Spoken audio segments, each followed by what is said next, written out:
magandang buhay! O, na-miss nyo ba ang boses na ito? Charot! Ay nako, ang lakas talaga ng pilingerang ito, charis! At eto na nga, ipapasyal ko kayo dito sa Daffy and Friends na matatagpuan dito sa Harbor City Ocean Terminal. At eto nga pala ay si Daffy. Yan nga pala mga karakter na yan ay ang bago ng Disneyland. At eto naman ay si Sheila May. O di ba napaka-cute niya, kaya kung mahilig kayo mag-Instagram or mag-picture-picture, pumunta na po kayo dito. Eto nga pala, kahit na umuulan ay tuloy pa rin tayo. At eto naman si Olumel. Yan, yung cute-cute din niya, ayan. Kasi alam nyo, nung umuulan, nagtago yung mga tao. Eh ako may payong, madiskarte tayo, kaya sige, tuloy ang video. O di ba maganda tingnan kasi walang mga tao. Ayan, eto naman ay si Cookie Ann.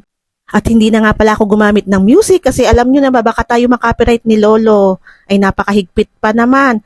Kaya ito for the voice over na lang ang lola ninyo. Ito naman ay si Lina Bell. Ito ang isa sa pinaka-cute at gustong-gusto ng mga bata dito. Ayan nga po. Maraming salamat sa inyong panonood. Sana inyong nagustuhan ang aking video for today. God bless us all. Bye!